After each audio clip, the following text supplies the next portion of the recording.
आप सभी को नमस्कार। कैसे हैं आप सभी लोग? मुझे उम्मीद है कि आप सभी लोग खुश होंगे, स्वस्थ होंगे और अपने अपने कामों में व्यस्त होंगे।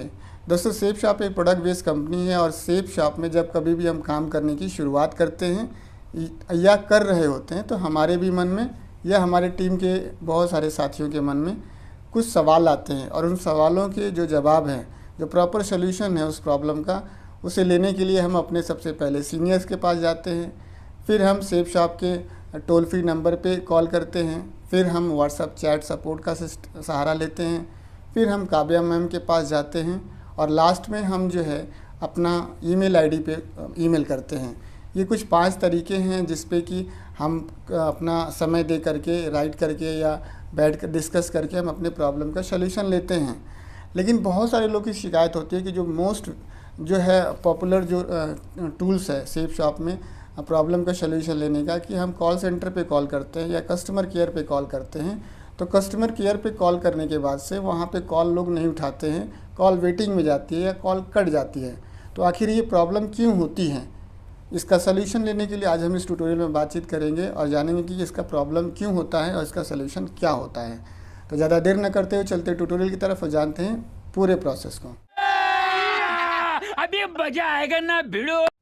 तो दोस्तों, स्वागत है आप सभी लोग का आज के इस ट्यूटोरियल में। और दोस्तों, मैं बताना चाहूँगा कि सेफ शॉप में जो हमारा जो मोस्ट अवेटिंग जो टूल्स था, यानी कि सेफ शॉप का जो ऐप है वो लॉन्च हो गया है। सेफ शॉप के ऐप को कैसे हम चलाते हैं, उसको कैसे ओपन करते हैं, इसको जानने के लिए आप इस वाले ट्यूटोरियल को अगर वॉच करते हैं तो सेफ शॉप के ऐप के बारे में पूरी और सही जानकारी आपको मिलती है। अब बात करते हैं कि सेफ शॉप का जो टोल फ्री नंबर यानी कि कस्टमर केयर का नंबर है या कॉल सेंटर का नंबर है, यहाँ पे हमारी कॉल लगती क्यों नहीं है, वेटिंग में क्यों जाती है या कनेक्ट क्यों नहीं होती है। तो आप ऐसे कह सकते हैं कि इन सारी ये व्यवस्था है जो कंपनी के माध्यम से दी गई है। जैसे कि रेलवे की व्यवस्था है, बैंकिंग की व्यवस्था होती है, जैसे रेलवे का कस्टमर केयर नंबर होता है, जैसे बैंकों का कस्टमर केयर नंबर होता है, वैसे ही हमारे सेफ शॉप का भी कस्टमर केयर नंबर है।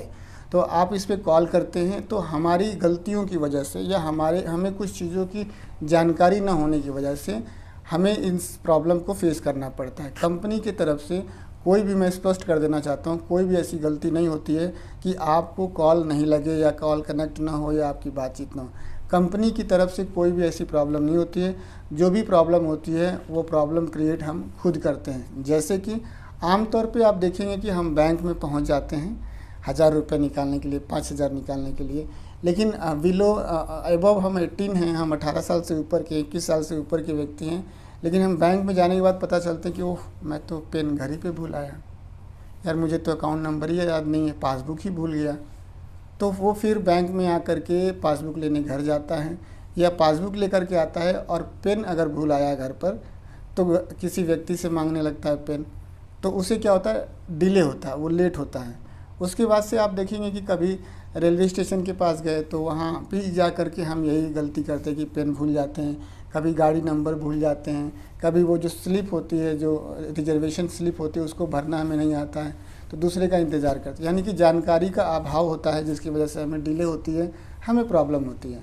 उसी तरह से सेफ शॉप में जब हम कॉल करते हैं तो सबसे बड़ी जो प्रॉब्लम होती है या सबसे बड़ी जो गलती हमसे होती है कि हम कॉल तो लगा देते हैं सेफ शॉप के कॉल सेंटर में, हेड ऑफिस में, लेकिन हम जिस फ़ोन से फ़ोन कर रहे होते हैं उसका नंबर ही हमें पता नहीं होता है। तो सबसे पहले तो एक डायरी में नोट कर लें कि आपको पता होना चाहिए, डायरी में नोट कर लें कि हम जिस फ़ोन से फ़ोन कर रहे हैं उसका नंबर क्या है। क्योंकि जब आप फ़ोन करते हैं तो उधर से मैडम फ़ोन उठाती हैं तो यही पूछती है कि आपकी प्रॉब्लम सुनती हैं और सुनने के बाद से वो कहती हैं कि ठीक है, आप अपना मोबाइल नंबर बताइए जिस फ़ोन से आप फ़ोन कर रहे हैं। तो वहाँ आप फंस जाते हैं। फिर आप कहते हैं कि ठीक है, अभी बताता हूँ, तो डायरी निकालते हैं, फिर मोबाइल नंबर चेक करते हैं तो बताते हैं। तो इसमें क्या होता है, टाइम लगता है। तो टाइम लगने की वजह से जो पीछे एक व्यक्ति फ़ोन लगा रहा होता है आपकी जगह पे, उसको क्या होता है कि कॉल वेटिंग बताता है या उसकी कॉल कनेक्ट नहीं होती है तो उसको दिक्कत होती है। आपकी दिक्कत की वजह से एक पीछे वाले को भी दिक्कत हो रही है, आपकी जल्दी से एक व्यक्ति का जल्दी फ़ोन लग जाता है, ऐसे समझना है।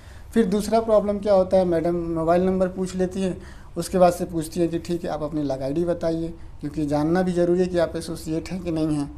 तो लग आईडी भी हम क्या होता है भूल जाते हैं अपनी। तो पहली बार तो लगाते हैं तो वैसे ही सब कुछ भूल जाते हैं, और बहुत ऐसा होता है तो लग आईडी बहुत ज़रूरी है। दूसरी जो सबसे इम्पॉर्टेंट चीज़ है कि आपको अपनी लग आईडी पता होनी चाहिए, मैडम लग आईडी ज़रूर पूछती हैं और लग आईडी आपको मालूम होनी चाहिए। ये नहीं कि आपने फ़ोन लगा दिया फिर लग आईडी ढूंढने लगे तो फिर कॉल आपकी लंबी चलती है और एक पीछे वाले व्यक्ति की कॉल जो है वेटिंग में हो जाती है। तीसरी मैडम फिर क्या पूछती हैं कि आपकी समस्या है या किसी दूसरे की समस्या है। तो अगर आपकी समस्या होती है तो वो ऑर्डर नंबर मांगती हैं, तो आपको ऑर्डर नंबर पता नहीं है। और अगर दूसरे की समस्या है तो उस व्यक्ति का लग आईडी पूछती हैं, तो आपको उस व्यक्ति का भी लग आईडी नहीं पता है, उसका ऑर्डर नंबर भी नहीं पता है। तो वो क्या होता है कि फिर आप उसको होल्ड करते फ़ोन को, फिर लग आईडी निकालते डायरी में से, फिर ऑर्डर नंबर निकालते हैं और इन सब चीज़ों में जो है समय बहुत ज़्यादा लग जाता है, जिसकी वजह से आपको तो दिक्कत होती ही होती है। एक पीछे जो व्यक्ति आपकी जगह पे फ़ोन लगा रहा था उसका फ़ोन नहीं लगता है, कॉल वेटिंग में जाती है और उसके दिमाग में सेफ शॉप के कस्टमर केयर को लेकर गलत परसेप्शन बनता है।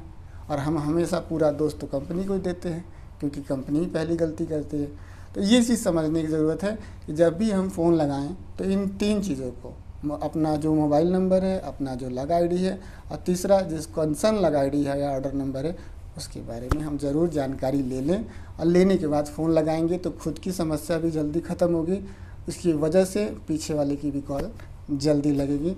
हमारी समस्या ख़त्म हुई, पीछे वाले की समस्या ख़त्म हुई, हमारा परसेप्शन बढ़िया बना, पीछे वाले का परसेप्शन बढ़िया बना। तो आई होप ये कि ट्यूटोरियल आप लोगों को कुछ हेल्पफुल लगा होगा। ट्यूटोरियल मैंने अपने विवेक के हिसाब से बनाया है, कैसा लगा आप लोग कमेंट बॉक्स में लिख के ज़रूर बताइएगा। साथ ही साथ मैं आप लोगों से रिक्वेस्ट करूँगा कि अगर आप लोग इस प्लेटफॉर्म पे नए हैं तो प्लीज़ आप इस चैनल को सब्सक्राइब कर लीजिएगा।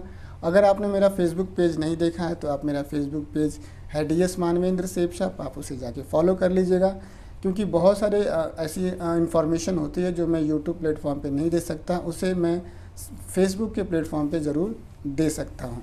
आप सभी लोगों ने अपना बेशकीमती समय दिया इस ट्यूटोरियल को वॉच करने के लिए, आप सभी का बहुत बहुत धन्यवाद। थैंक यू दोस्तों, नमस्कार, wish you all the best and go dive.